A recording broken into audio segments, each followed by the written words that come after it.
UPPCS प्रारंभिक परीक्षा 2020। तो इसमें पहला प्रश्न है, श्री पर्वतीय किसे कहा गया है। ये इक्ष्वाक वंश के शासकों को पुराणों में जो है श्री पर्वतीय कहा गया है।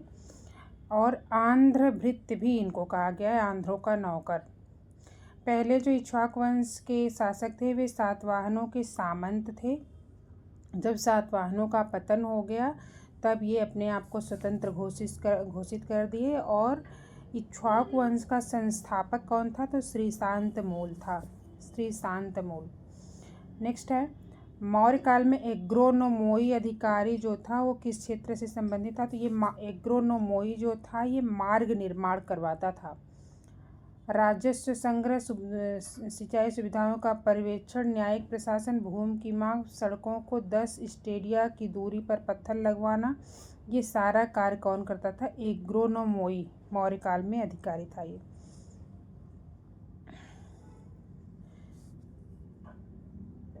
नेक्स्ट है, मत्स्य महाजनपद की राजधानी विराटनगर है। कुरु की इंद्रप्रस्थ है। सूरसेन मथुरा, अस्मक की पोतन है। नेक्स्ट है, हमें चोलों के विषय में उसके पूर्ववर्ती राजवंशों की अपेक्षा अधिक जानकारी मिलती है। कारण है, चोल शासकों ने मंदिरों की दीवारों पर अभिलेख उत्कीर्ण करने का चलन प्रारंभ किया, जिससे उनकी विजयों के ऐतिहासिक विवरण दिए जाते थे। दोनों कथन सही हैं और एक दूसरे की व्याख्या भी हैं। भीमबेटका गुफा को सबसे पहले किसने, उसके शैल चित्रों को किसने सबसे पहले देखा, तो वो वीएस वाकंकर थे। वीएस वाकंकर, भीमबेटका गुफा। नेक्स्ट है, भीमबेटका की जो प्रागैतिहासिक शैल चित्र कला है वो काफ़ी श्रेष्ठ उन्नत किस्म की है। 1957 में वीएस वाकंकर ने इसकी खोज की थी और 2003 में भीमबेटका को यूनेस्को ने शैल चित्रों की जो उसमें दिया गया है उसको विश्व विरासत की सूची में शामिल कर दिया गया है। नेक्स्ट है, हड़प्पापुरा स्थल है और संघराज्य क्षेत्र है। तो बालू, हड़प्पापुरा स्थल जो है बालू वो हरियाणा का है, मांडा जम्मू कश्मीर का है, मांडी यूपी का है, पाडरी गुजरात में है और हुलास जो है वो उत्तर प्रदेश में है। नेक्स्ट है, मुल्तान के सूर्य मंदिर का उल्लेख फेनसांग, अबूजई, अलमसूदी तथा अलबरूनी ने किया है। सांबपुर यात्रोत्सव सूर्य पूजा से संबंधित है, तो दोनों सही हैं, एक दूसरे की व्याख्या नहीं है, दोनों कथन सही हैं। अलमसूदी जो था उसकी पुस्तक है मुरूज अल जहाब, मुरूज अल जहाब।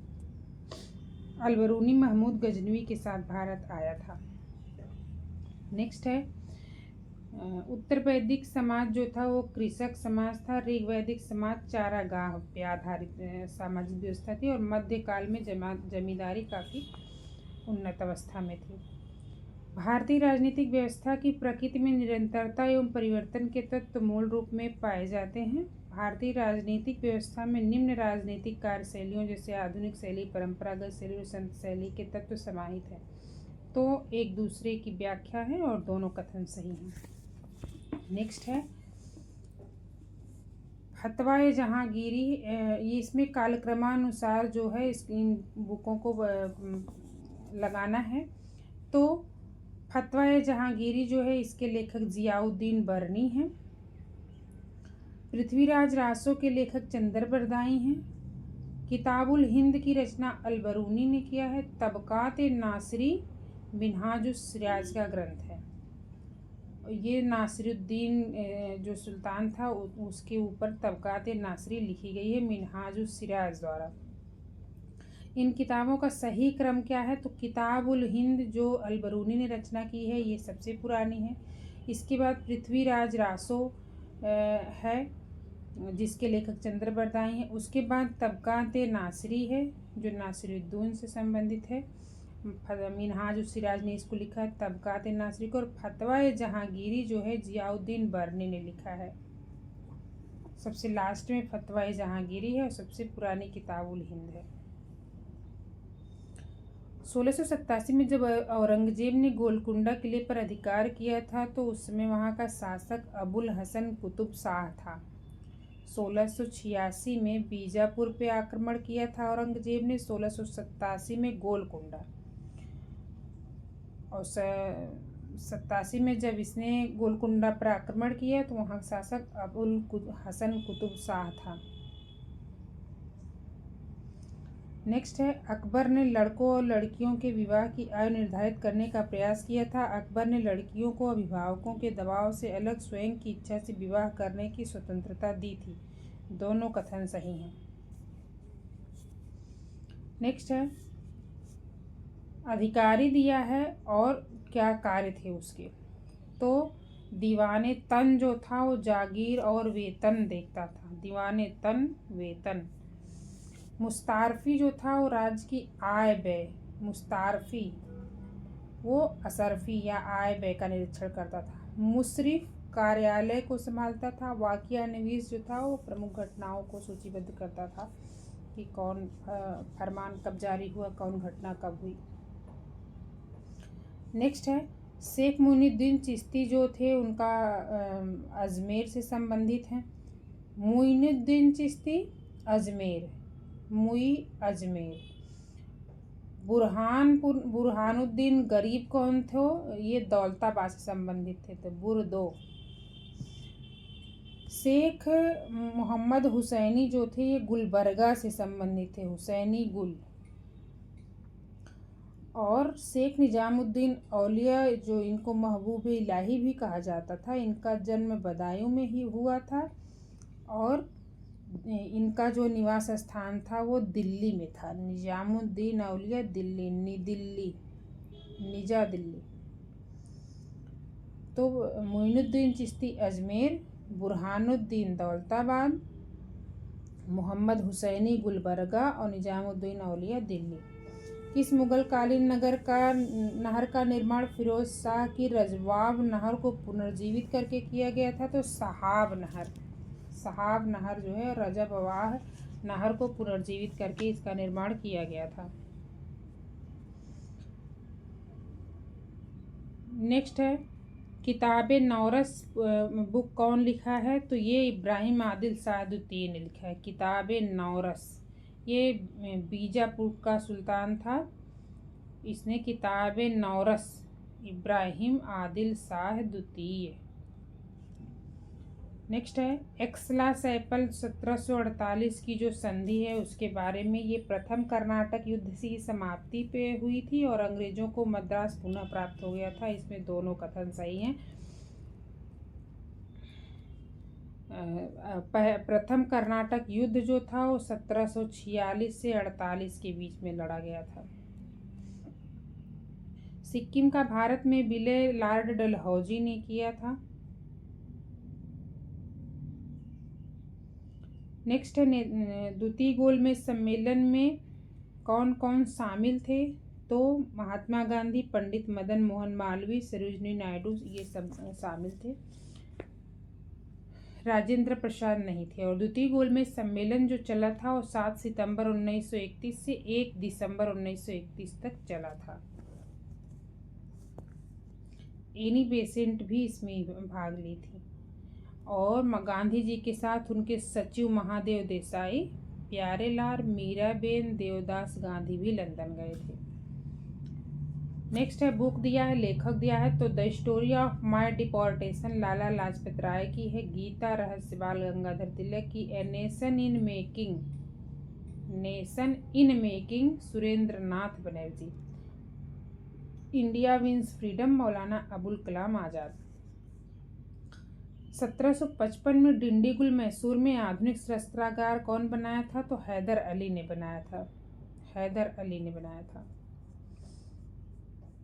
नेक्स्ट है, ब्रिटिश सरकार ने भारत के अलग अलग भागों में भू राजस्व की अलग अलग व्यवस्था लागू की थी। इससे भारतीय किसानों में अलग अलग वर्ग बन गए थे।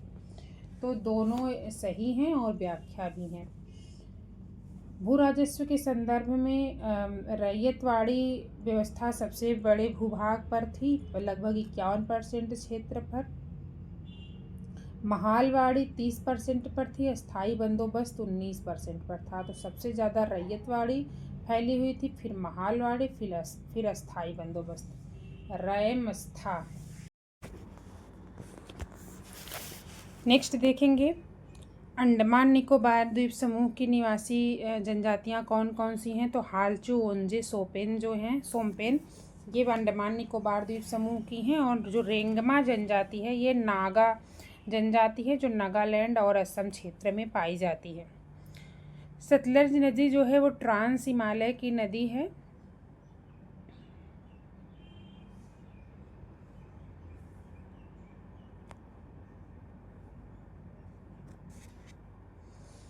यह कैलाश पर्वत के मानसरोवर झील के पास में राकस ताल या राक्षस ताल है, वहाँ से निकलती है और हिमालय की कई श्रेणियों को काट करके गहरे गार्ज का निर्माण करती है। नेक्स्ट है जनजाति दिया है, अवस्थिति दिया है। तो अंगामी जनजाति जो है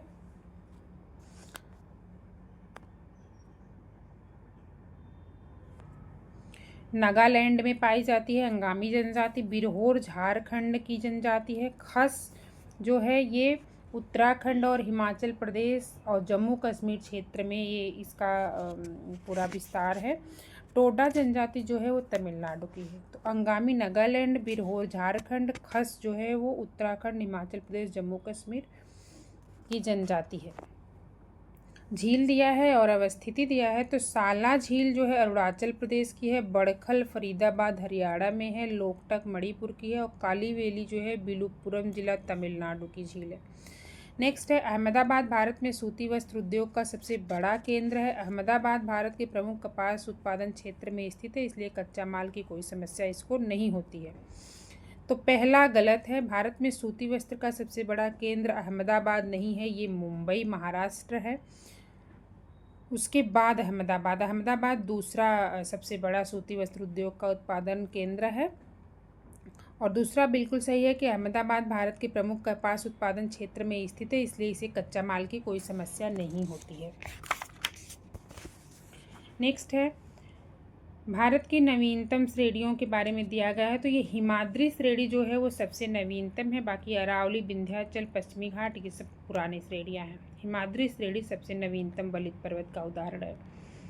खनिज दिया है, उत्खनन शहर दिया है। तो तांबा जो है वो चित्रदुर्ग कर्नाटक में बेल्लारी लौह अयस्क उत्खनन के लिए प्रसिद्ध है। बेल्लारी खान जो है वो लौह अयस्क कर्नाटक की है।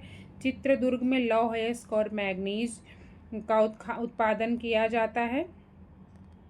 भीलवाड़ा राजस्थान में तांबा के उत्पादन के लिए प्रसिद्ध है। भीलवाड़ा राजस्थान तांबा। और राजस्थान में मैग्नीज अयस्क का जमाव बांसवाड़ा, उदयपुर, पाली आदि जिलों में किया जाता है। मध्य प्रदेश का जो कटनी है वो बॉक्साइट के लिए जाना जाता है। तो तांबा जो है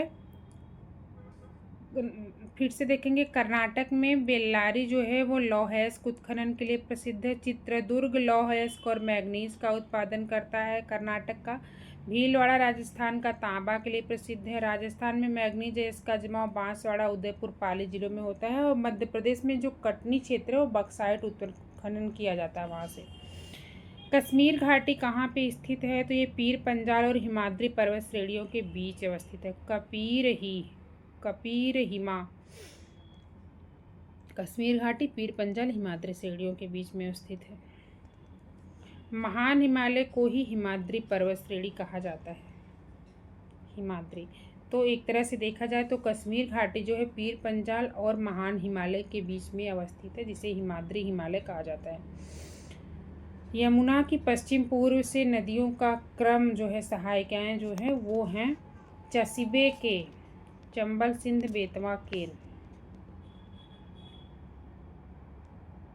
चंबल नदी मध्य प्रदेश के महू के निकट से निकलती है। यह नदी राजस्थान के सवाई माधोपुर और धौलपुर से होती हुई यमुना मिल जाती है।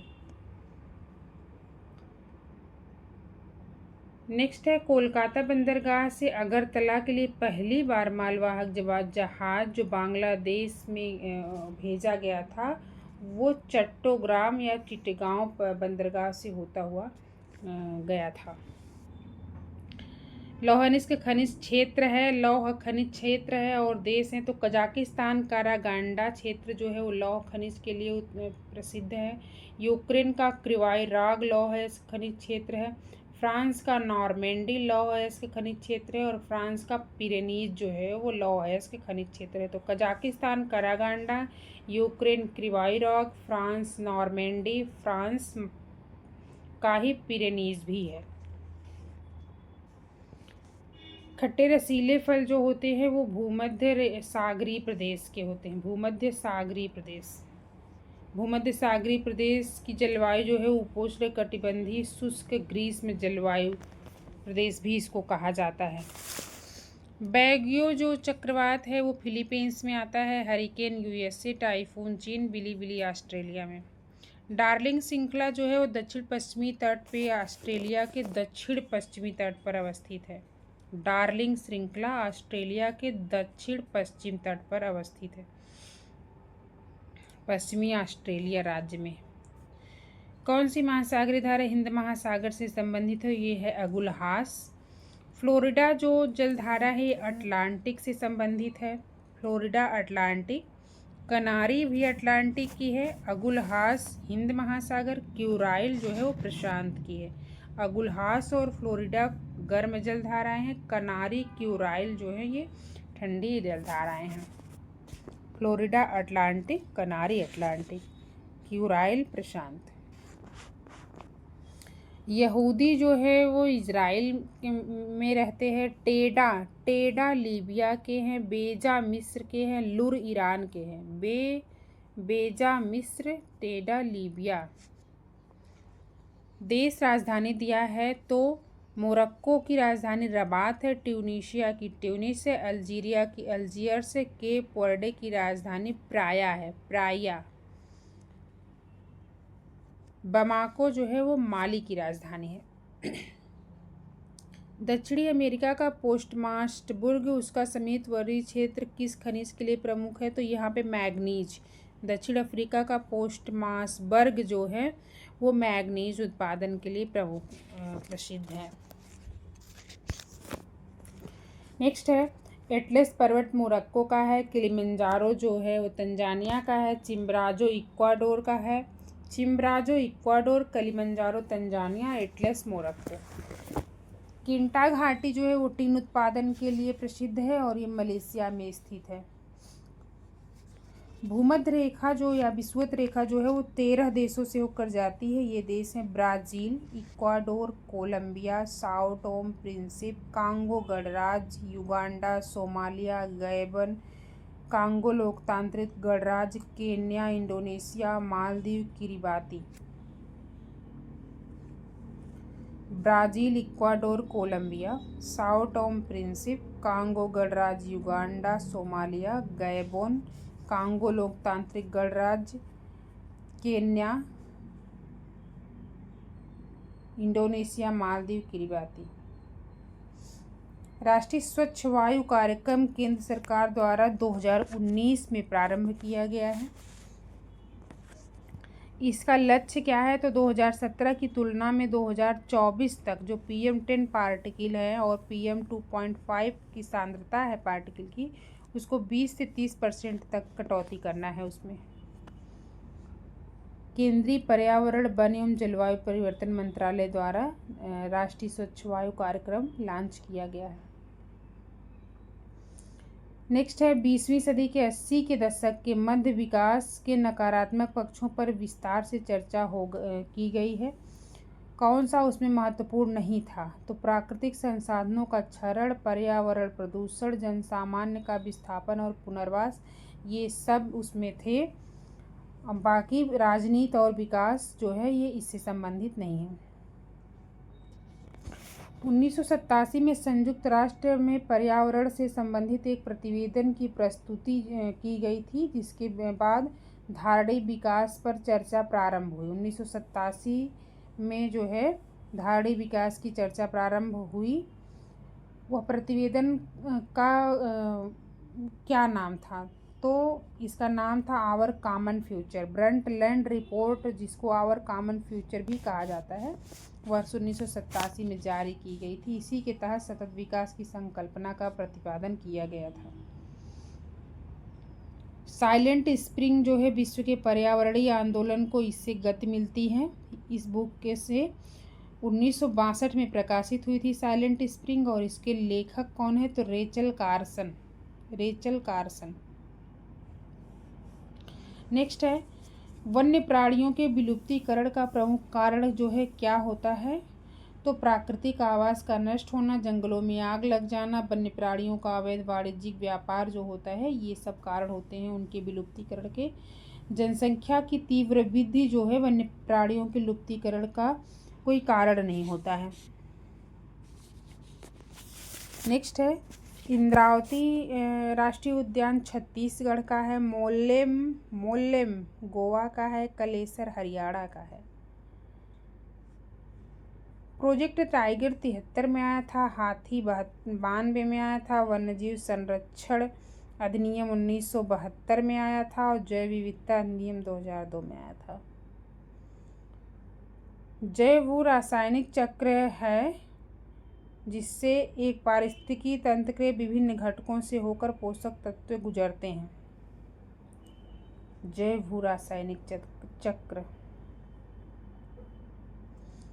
इसके तहत जैवमंडल में जीवधारी और पर्यावरण के बीच विभिन्न रासायनिक तत्वों का चक्रीय प्रवाह होता है।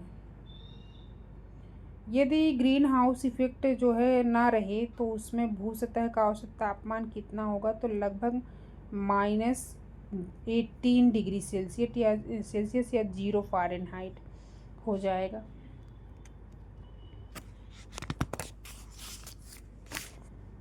नेक्स्ट है समुदायों का पूर्ण क्रम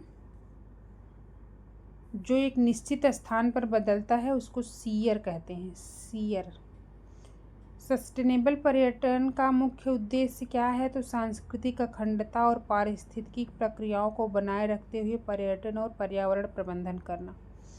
नेक्स्ट है प्राकृतिक रूप में वायुमंडल में पाई जाने वाले ग्रीन हाउस कौन कौन सी हैं तो कार्बन डाइऑक्साइड, जलवाष्प, नाइट्रस ऑक्साइड, मीथेन, ओजोन, ये सब हैं। बाकी नाइट्रोजन ऑक्साइड जो है वो नहीं है, प्राकृतिक रूप से ये नहीं होती है, ये जैवमंडलीय क्रियाओं से परिवहन वगैरह से ये निकलती है। नाइट्रस ऑक्साइड N2O ये जो है प्राकृतिक रूप में वायुमंडल में नहीं पाई जाती है। बाकी मीथेन, ओजोन, कार्बन डाइऑक्साइड पाई जाती है।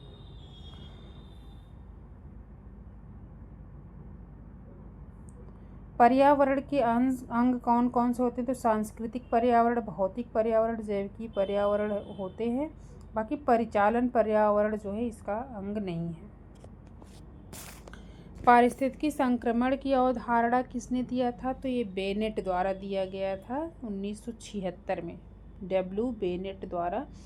इनकी बुक है the ecological transition, cultural anthropology and human adaptation. Next है ग्लोबल वार्मिंग का प्रभाव क्या क्या है तो ये समुद्र जल बढ़ेगा, हिमानी पिघले, बीमारियों फैलना, प्रवाहित का विरंजन सभी है। नेक्स्ट है रियो पृथ्वी सम्मेलन कब हुआ था 1992 में। रियो पृथ्वी सम्मेलन 92 में। ब्रंटलैंड 1987 में आई थी। मॉन्ट्रियल प्रोटोकॉल का प्रवर्तन हुआ था 1989 में। 1989 में मॉन्ट्रियल प्रोटोकॉल का प्रवर्तन। अब the limit to growth report आई थी 1972 में।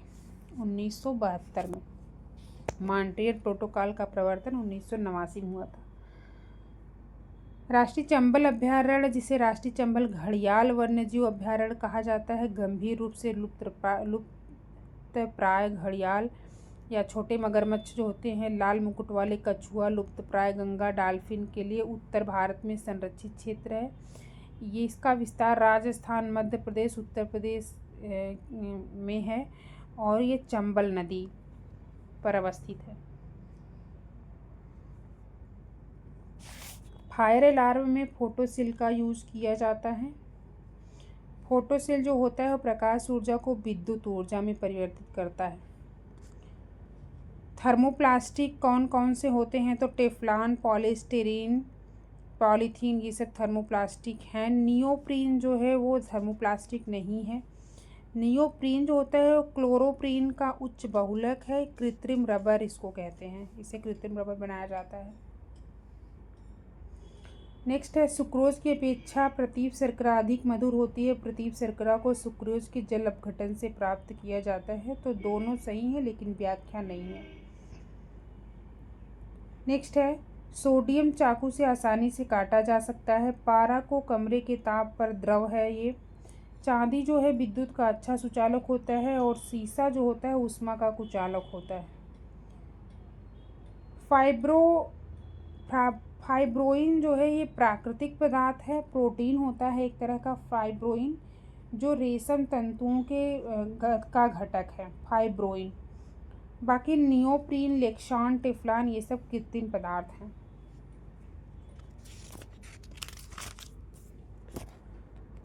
नेक्स्ट है कॉपर सल्फेट को नीला थोथा कहते हैं। कॉपर सल्फेट कॉपर सल्फेट नीला थोथा।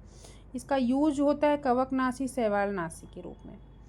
इयोसिन इसको लाल स्याही के रूप में यूज किया जाता है। सिल्वर आयोडाइड जो होता है पोटेशियम आयोडाइड, सिल्वर आयोडाइड और पोटेशियम आयोडाइड शुष्क बर्फ या ठोस कार्बन डाइऑक्साइड का यूज कृत्रिम वर्षा या मेघ बीजन में किया जाता है।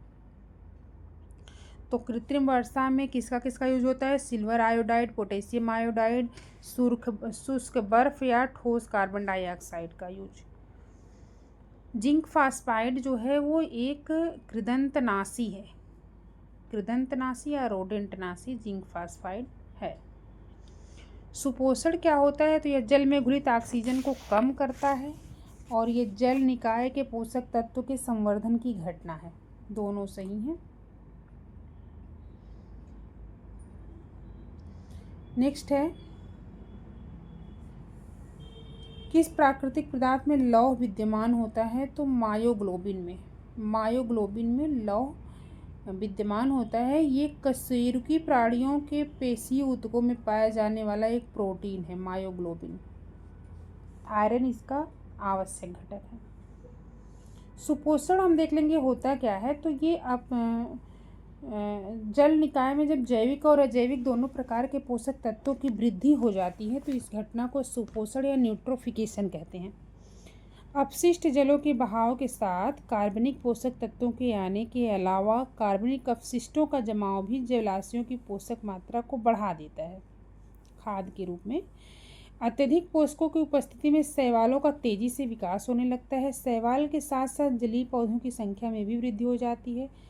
ये जलीय पौधे जब श्वसन करते हैं तो जल के अधिकांश ऑक्सीजन को अपने उपयोग में ले लेते हैं, जिससे जल में घुलित ऑक्सीजन कम होने लगती है और ऑक्सीजन के अभाव में जो जलीय जंतु होते हैं उस एरिया के वो मरने लगते हैं।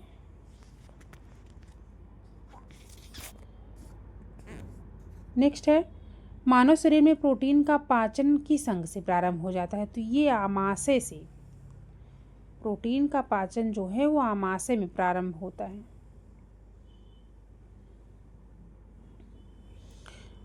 पालिश किए हुए चावल के उपयोग से बेरी रोग हो जाता है, क्योंकि पालिश करने से चावल के छिलके में उपस्थित जो विटामिन B1 मतलब थायमीन है वो निकल जाता है।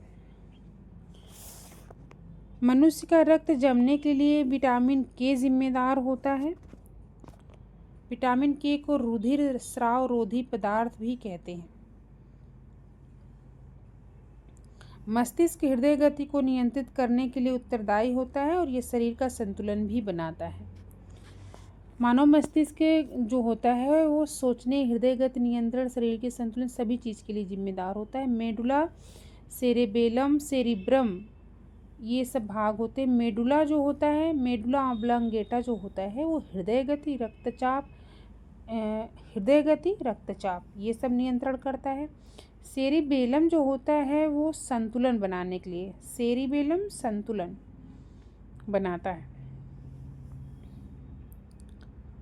हींग जो होता है वो वृक्ष से प्राप्त किया जाता है। अम्बेली फेरी कुल का ये है। हींग जो है वो अम्बेली फेरी कुल का होता है। ये लैक्टस जो फेरुला एसा फोर्टिडा फेरुला, ये सब रूबिक्लॉरिस, ये सब की जड़ों से प्राप्त लैक्टस को सुखाकर हींग प्राप्त की जाती है। अम्बेलिफेरी को एपिएसी कुल के नाम से भी जाना जाता है। भारतीय शस्त्र अधिनियम 1878 में आया था। शाही पद अधिनियम 1876 में आया था। भारतीय उच्च न्यायालय अधिनियम 1861 में आया था। भारतीय विवाह विच्छेद अधिनियम 1869 में। तो भारतीय विवाह विच्छेद अधिनियम 1869, भारतीय उच्च न्यायालय अधिनियम 1861, शाही पद अधिनियम 1876 में आया था। 73वें संविधान संशोधन अधिनियम 1992 द्वारा संविधान के भाग 9 के तहत पंचायतों को संवैधानिक दर्जा दिया गया है। भारतीय संघात्मक व्यवस्था में तृतीय तल कब जोड़ा गया था? तो ये 1993 में जोड़ा गया था। 1993 में 73वां संवैधानिक संशोधन जो है वो ग्रामीण सरकारी स्थानीय सरकार से संबंधित है। इसको पंचायती राज भी बोला जाता है। और 74वां जो है वो नगर पालिका से संबंधित है। भारतीय संविधान के अनुच्छेद के तहत नए राज्यों के निर्माण, उनके क्षेत्र सीमाओं, नाम आदि में परिवर्तन का अधिकार जो है वो भारतीय संसद को है। और अनुच्छेद 1 के तहत संघ का नाम, राज्य क्षेत्र। अनुच्छेद 2 के तहत भारतीय संघ में नए राज्यों के प्रवेश या स्थापना का प्रावधान किया गया है। संसद की कोई भूमिका किसमें नहीं होती है? तो संघ लोक सेवा आयोग का जो अध्यक्ष होता है, अनुच्छेद 317 के अनुसार लोक सेवा आयोग के अध्यक्ष या किसी अन्य सदस्य को केवल कदाचार के आधार पर राष्ट्रपति के ऐसे आदेश से उसके पद से हटाया जा सकता है जो उच्चतम न्यायालय को राष्ट्रपति द्वारा निर्देश किए जाने पर उस न्यायालय द्वारा अनुच्छेद 145 के तहत जो है ये प्रक्रिया चलाई जाए, उसमें जांच हो कि उसने क्या किया, कौन सा कदाचार किया है। उच्च न्यायालय, उच्चतम न्यायालय के न्यायाधीश और भारत के नियंत्रक महालेखा परीक्षक को हटाने में संसद की भूमिका होती है। उच्च और उच्चतम न्यायालय के न्यायाधीश, भारत के नियंत्रक महालेखा परीक्षक को हटाने में संसद की भूमिका होती है। और संघ लोक सेवा आयोग का अध्यक्ष जो है वो राष्ट्रपति द्वारा हटाया जाता है साबित कदाचार के आधार पर, अनुच्छेद 317 में। इसमें संसद की कोई भूमिका नहीं होती है। पंचायतों का चुनाव कौन कराता है? तो ये राज्य निर्वाचन आयोग कराता है। राज्य निर्वाचन आयोग अनुच्छेद 343(1) के अनुसार। नेक्स्ट है अंतर्राष्ट्रीय राज्य परिषद, अनुच्छेद 263 है। वित्त आयोग 80 है। प्रशासनिक न्यायाधिकरण जो है 323 का, प्रशासनिक न्यायाधिकरण अनुच्छेद 323 का। सतर्कता आयोग, केंद्रीय सतर्कता आयोग जो है वो केंद्र में भ्रष्टाचार रोकने के लिए प्रमुख संस्था है। इसका 1964 में स्थापना हुई थी। संथानम समिति जो थी, इसकी सिफारिश पर केंद्रीय सतर्कता आयोग का गठन किया गया था 1964 में। यह एक सांविधिक संस्था है, सांविधिक संस्था है।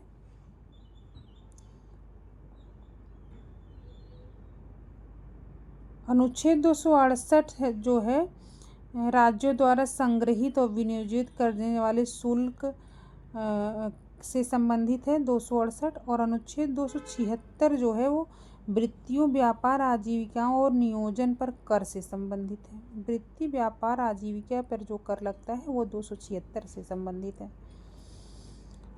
अनुच्छेद 371 यहाँ वो हैदराबाद और कर्नाटक से संबंधित है।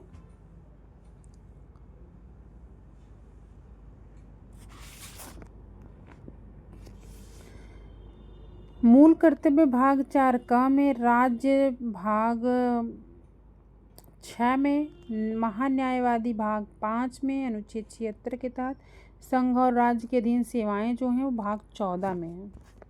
भाग 14 सबसे बड़ी समिति जो होती है वो प्राक्कलन समिति होती है। इसमें सदस्यों की संख्या 30 होती है। केवल लोकसभा से ही होते हैं इसके सदस्य। इसका कार्यकाल 1 साल का होता है।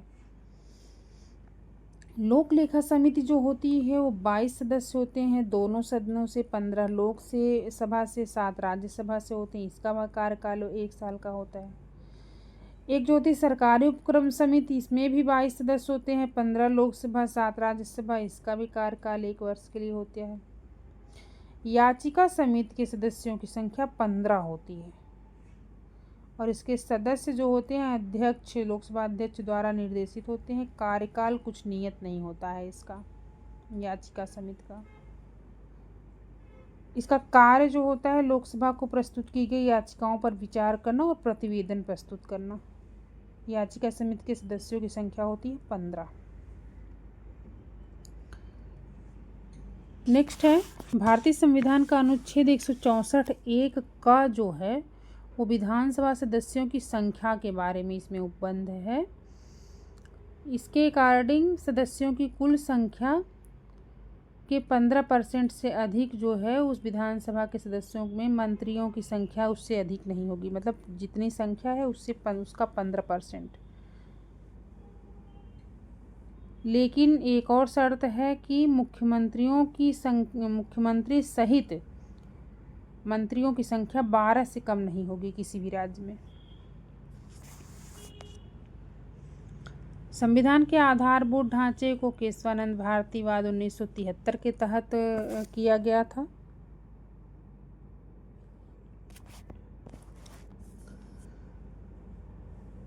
अनुच्छेद 39A जो है वो समान न्याय निःशुल्क विधिक सहायता है। 48 जो है कृषि और पशुपालन का संगठन है। भारत के महान्यायवादी के बारे में दिया गया है तो राष्ट्रपति किसी ऐसे व्यक्ति को नियुक्त करेगा महान्यायवादी के पद पर जो उच्चतम न्यायालय के न्यायाधीश के रूप में नियुक्ति के लिए योग्यता रखता हो, अनुच्छेद 76(1) के अनुसार। और 76(4) के अनुसार राष्ट्रपति के प्रसाद पर्यंत जो है ये अपना पद धारण करेगा और राष्ट्रपति ही इसका पारिश्रमिक जो है वो निर्धारित करेगा। भारतीय संघात्मक व्यवस्था को अर्ध संघात्मक कहा जाता है। भारत में एक स्वतंत्र न्यायपालिका है जिसे न्यायिक पुनरीक्षण का अधिकार है। दोनों सही हैं लेकिन एक दूसरे की व्याख्या नहीं है। राष्ट्रपति पर महाभियोग से संबंधित अनुच्छेद 67(ख) जो है उपराष्ट्रपति को हटाना, अनुच्छेद 94 स्पीकर को हटाना और अनुच्छेद 90 जो है वो राज्यसभा के उपसभापति को हटाने से संबंधित है। 67(ख) उपराष्ट्रपति को हटाना, 94 स्पीकर को हटाना, 90 जो है वो राज्यसभा के उपसभापति को हटाना। 22 जुलाई 1947 को चौथे अधिवेशन के दौरान भारत का राष्ट्रीय ध्वज स्वीकार किया गया था। 22 जुलाई 1947 को भारतीय संविधान सभा ने अपने चौथे अधिवेशन में इसको स्वीकार किया था। मात्र पोषक तत्वों की आवश्यकता के आधार पर गरीबी रेखा का निर्धारण कौन समिति की है तो ये अलग समिति जो है, अलग समिति मात्र पोषक तत्वों की आवश्यकता के आधार पर गरीबी रेखा का निर्धारण की है। भारत में गरीबी रेखा के निर्धारण की दिशा में पहला प्रयास 1962 में DR गाडगिल की अध्यक्षता में किया गया था। 1977 में डॉक्टर YK अलग की अध्यक्षता में न्यूनतम आवश्यकता कार्यक्रम और प्रभावी उपभोग मांग पर एक कार्यदल गठित किया गया था। 1977 में अलग समिति में 1968 में 1989 में योजना आयोग द्वारा लकड़ावाला की अध्यक्षता में एक समिति गठित की गई थी और 2005 में योजना आयोग द्वारा D तेंदुलकर की अध्यक्षता में एक जो है समिति गठित की गई थी गरीबी से संबंधित। तो 2005 में सुरेश D तेंदुलकर समिति, 1989 में लकड़ावाला, 1977 में अलग समिति और 1962 में गाडगिल समिति। मानव विकास सूचकांक की गणना में सम्मिलित क्या क्या होता है? तो जीवन प्रत्याशा, शिक्षा और प्रति व्यक्ति आय जो है ये मानव विकास सूचकांक की गणना में सम्मिलित किया जाता है। सामाजिक असमानता जो है इसको इसमें काउंट नहीं किया जाता है।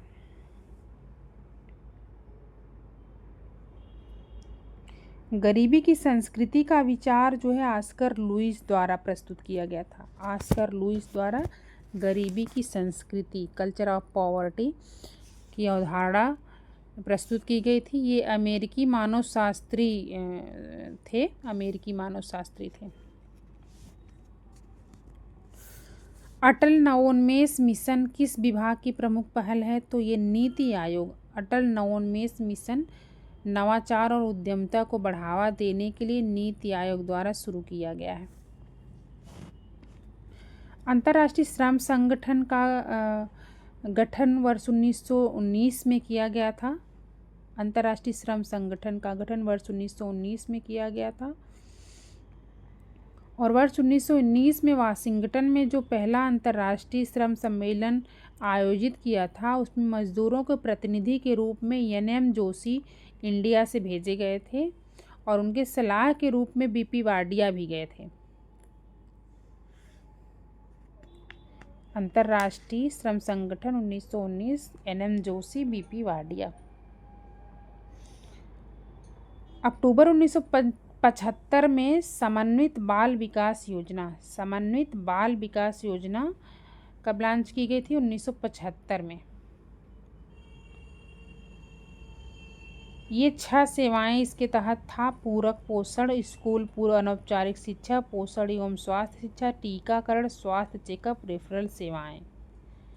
इसके तहत परिवार नियोजन के बारे में कोई चर्चा नहीं की गई थी। समन्वित बाल विकास सेवाओं 1975 में परिवार नियोजन की कोई व्यवस्था नहीं की गई थी। भारत में गरीबी के अनुमान के लिए सिर गणना विधि, हेड काउंट रेशियो, कैलोरी ग्रहण और पारिवारिक उपभोग व्यय का प्रयोग किया जाता है। तो भारत में गरीबी के अनुमान के लिए सिर गणना विधि, कैलोरी ग्रहण और पारिवारिक उपभोग व्यय की विधि का यूज किया जाता है। आयुष्मान भारत योजना या प्रधानमंत्री जन आरोग्य योजना, इसके तहत प्रति परिवार को 5 लाख रुपए तक का स्वास्थ्य बीमा कवरेज दिया जाता है। 2022 में ट्रांसजेंडर समुदाय को भी इस योजना से जोड़ लिया गया है। इसमें केंद्र और राज्य का योगदान 60:40 का होता है। भारत में $5 ट्रिलियन अर्थव्यवस्था का लक्ष्य कब तक किया गया है प्राप्त करने का? तो वर्ष 2025 तक। वर्ष 2025 तक। नेक्स्ट है मानव गरीबी सूचकांक की अवधारणा। मानव विकास रिपोर्ट 1997 में आई थी। मानव गरीबी सूचकांक 1997 में आई थी। मानव विकास रिपोर्ट ने इसे बहुआयामी गरीबी सूचकांक से अलग कब किया था? तो सन 2010 में।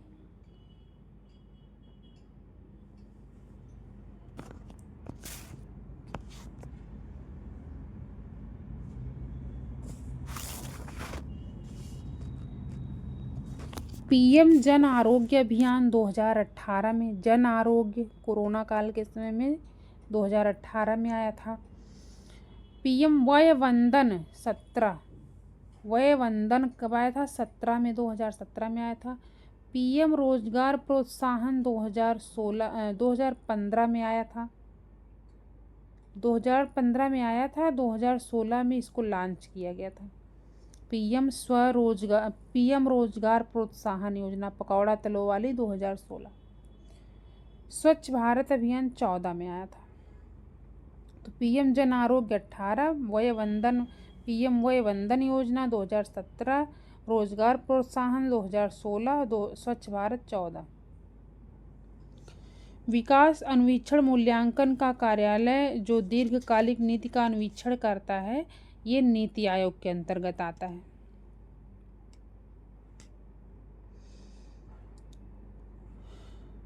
खुदरा व्यापारियों और स्वरोजगार वाले व्यक्तियों के लिए राष्ट्रीय पेंशन योजना के बारे में क्या है, तो ये 18 से 40 आयु वर्ग के लोग इसके पात्र होते हैं। वार्षिक लेन देन इनका 1.5 करोड़ से अधिक नहीं होना चाहिए।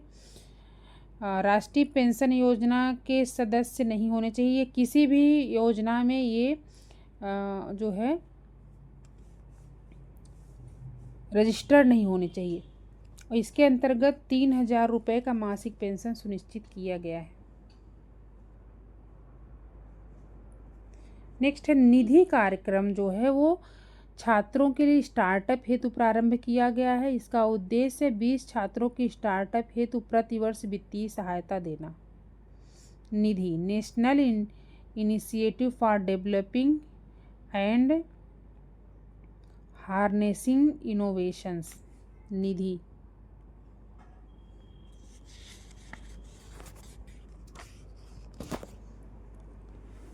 नेक्स्ट ट्रेवल एंड टूरिज्म प्रतियोगितात्मक सूचकांक कौन जारी करता है, तो विश्व आर्थिक मंच। ट्रैवल एंड टूरिज्म यात्रा एवं पर्यटन प्रतियोगात्मक सूचकांक सबसे पहले 2007 में ये आया था और इसको जारी करता है विश्व आर्थिक मंच। नेक्स्ट है स्वयं सहायता समूह का बैंक लिंकेज कार्यक्रम 1992-93 में आया था। किसान क्रेडिट कार्ड 98 में, नाबार्ड 82 में, क्षेत्रीय ग्रामीण बैंक जो है उनकी स्थापना 1975 में की गई थी। क्षेत्रीय ग्रामीण बैंक 1975 में और स्वयं सहायता समूह जो है इनका बैंक लिंकेज कार्यक्रम 1992-93 में आया था। नेक्स्ट है कौशल भारत अभियान जो है इसकी शुरुआत जुलाई 2015 में की गई थी। जुलाई 2015 में की गई थी। इसके तहत कौशल विकास एवं उद्यमिता मंत्रालय जो है का उद्देश्य दीर्घ अवधि और अल्पावधि प्रशिक्षण के माध्यम से युवाओं को नियोजनीय कौशल से संपन्न कराना है। कौशल विकास एवं उद्यमिता मंत्रालय का उद्देश्य है दीर्घ अवधि और अल्पावधि प्रशिक्षण के माध्यम से युवाओं को नियोजित कराना। उत्तर प्रदेश की कानपुर और लखनऊ नगर किस भारतीय जनगणना के वर्ष में 10 लाखी नगर बने थे, तो कानपुर नगर जो था वो 10 लाख की जनसंख्या प्राप्त किया था वर्ष 1971 में और लखनऊ जो है वर्ष 1981 में। वर्तमान में उत्तर प्रदेश में 7 10 लाखी नगर संकुल हैं। पहला है कानपुर नगर, दूसरा है लखनऊ, तीसरा है गाजियाबाद, चौथा है आगरा, पांचवा है वाराणसी, छठा है मेरठ और सातवां है इलाहाबाद। प्रजनन के प्रतिस्थापन स्तर तक पहुंचने के लिए जनसंख्या की कुल प्रजनन दर क्या होनी चाहिए, तो 2.1। उत्तर प्रदेश के कुल ऐसे शहर जो स्मार्ट सिटी योजना से आच्छादित हैं तो इनकी संख्या है 10 और ये हैं कौन कौन से, तो मुरादाबाद, अलीगढ़, सहारनपुर, बरेली, झांसी, कानपुर, प्रयागराज, लखनऊ, वाराणसी, आगरा।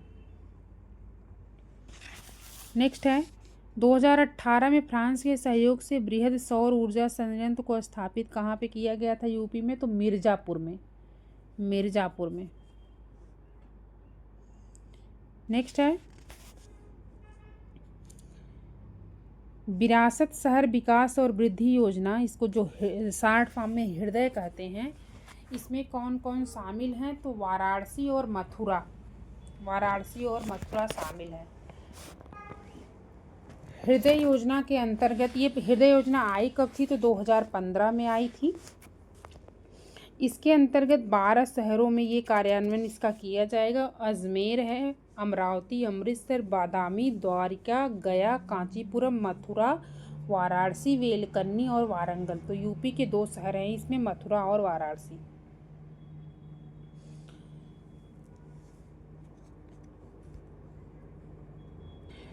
नेक्स्ट है जजमानी प्रथा जो है उत्तर भारत में प्रसिद्ध थी। 12 बलूट महाराष्ट्र में, मिरासी जो है वो तमिलनाडु में थी और अडाडे जो थी वो कर्नाटक की थी। अडाडे कर्नाटक, मिरासी तमिलनाडु। बाराबलुट महाराष्ट्र में। सीमांत व्यक्ति की संकल्पना कौन प्रतिपादित किया था? तो रॉबर्ट ई पार्क सीमांत व्यक्ति संकल्पना।